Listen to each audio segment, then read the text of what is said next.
Hey guys, welcome back to another Scooby-Doo review on the channel. Today I'll be reviewing Foul Play in Funland, which is the 8th episode of Scooby-Doo, Where Are You? So yeah, let's get straight into the review. So the episode opens up as we see the gang on this beach, and they're near Funland. It's closed, basically, it's under construction. Scooby's collecting clams, for the gang to eat, but he doesn't actually eat the clams, he just collects them for the gang. Then they start talking about how Funland's closed and under construction, and then all the lights come on and Fred gets suspicious and they decide to go over there.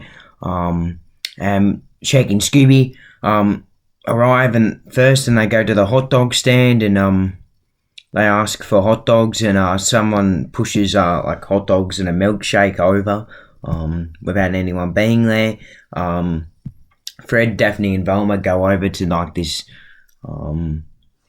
It's like you chuck the ball at the bottles, and if you knock them all down, you get a prize. Fred won a little doll, and when he goes to pay for it, the cash register actually charges him extra. And they think the place is haunted. When Shaggy and Scooby are at the cotton candy place, they see a mysterious figure speed walking around the carnival. They decide to go look for him. Scooby says to Shaggy he doesn't have a sense. They walk past a few areas, and then Shaggy spots him walking into the Hall of Mirrors. And he says that it was no man. He looked like a man from Mars, really. And when they go into the Hall of Mirrors, in there they have like a few like play arounds, a few jinxings, and then Shaggy spots the robot. We get revealed that, well, we don't get revealed that it's a robot, but it is Charlie the Haunted Robot, of course. He spots the man from Mars and chases after them. And meanwhile, while Shaggy and Scooby are doing this, Fred, Daphne, and Velma spot him walking towards the Ferris wheel, and he goes inside, and he's stuck on top, and Fred wants to speak to the man because he doesn't actually know that it is the robot. And when he brings him down, the robot's actually gone, and then all the lights start going off at Funland, which is like really, really creepy. They basically leave Funland and they go to this house, which is where Mr. Jenkins and Sarah Jenkins, they're in there, and they basically tell the gang that it's closed and it's impossible for it to be open. So the gang decide to go on a mini stakeout to see if the lights do turn back on, because they're still pretty suspicious, and obviously it wasn't their imagination. They couldn't have imaginated all their different things. But when the lights suddenly turn on, that's when the gang go over. But this time, everything's like haywired, and the carousels running backwards. The cotton candy machine is like broken. And the hot dog stand is just shooting hot dogs. Shaggy and Scooby go over to eat them. And then they spot the robot doing some juggling. And they go chasing after him. He goes into this doll tent and starts chucking dolls at Shaggy and Scooby. And then he gets away, going into a boat full of the Tunnel of Love. So the gang grab a boat and they go after him, and then the robot swims at them, smashes into their boat, and well, then they're in the water without a boat. Luckily, it's quite shallow, and they can, they don't have to swim. And then they split up. Shaggy and Scooby spot I don't really know what it's called, to be honest. But you have to hit the barrel, and then the barrel will go flying up, and the higher you get it, basically the more strength you have. Shaggy isn't too good at it. He can barely hold up the mallet. But when he actually has his proper go, he did alright. And then Scooby has his go. He does it with his tail and clearly wins. And then they go off for a bit, and then the robot comes and has his turn, and he clearly won. And then Shaggy and Scooby go running off in the opposite direction. They run to the roller coaster. They go on the front carriage, and the robot's on one of the back carriages. And he starts climbing over the cars to get closer to Shaggy and Scooby. And Velma, Daphne, and Fred notice this from down below. So they send up another car with lots of another roller coaster with lots of cars in it, so they can get away. They jump into the empty one and they make it. And then Fred brings their carriage down and sends Charlie the robots out for another loop. But he got off and decided to jump off the roller coaster and fell into this tent. Made a lot of big noises. Now, when the gang go over there, they can see the hole in the tent and everything, but he's disappeared. And you can clearly see where he fell as well. Then they decide to see if they can capture him with a dodgem car. Now Shaggy turns it on by mistake, and you can't really turn it off once you turn it on, really. So Velma is basically stuck on it without her glasses, with a broken, basically bumper car, and Scooby's there too. Now they nearly crash into the robot. Velma can't see, so she can't really steer, but she doesn't have her glasses on. And then the robot starts chasing after them. Scooby gets really scared, but then they go over to a train, and the train's crossing.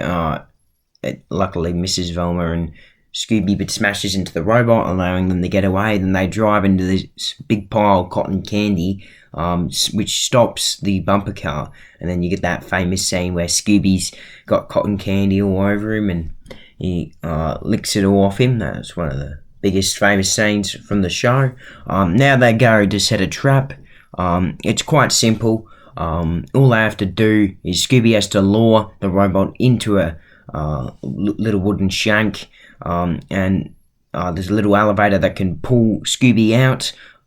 Shaggy's the one who slams the door and locks it, yeah, that's pretty much it. Anyway, Scooby goes off with his barrel. This is another famous scene, and he smashes into the robot, looks up at him, it's quite memorable. Then runs away, runs back to the trap.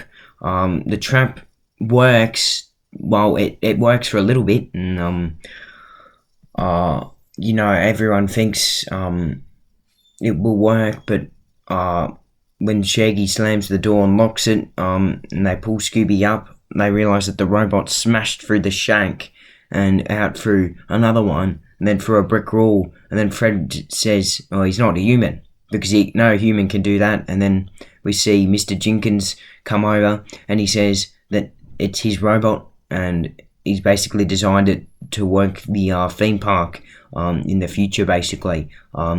It's just a test one, but it's gone haywire, and he asks the kids for help. He's got his car with a magnet, with a tracker as well to see where Charlie is. They aim it over at a shack, and the magnet is hooking the robot in. But then someone cuts the rope, and because the magnets, made his things go even more haywire, he's now pretty much broken. Scooby spots someone behind a wooden fence, and it turns out to be Sarah with a pair of scissors. She says that she was the one who made Charlie go haywire. She doesn't want robots to be running a theme park. She thinks it should be run by humans because, people need humans, not robots to entertain. And the gang agree with her, and Mr. Jenkins says he'll create a new robot. And, he agrees with her as well, and says that we should probably run the park with humans instead of robots. I was afraid of that. The electromagnet has fouled up his circuits. Hey, Scooby's up to something. Somebody's behind that fence.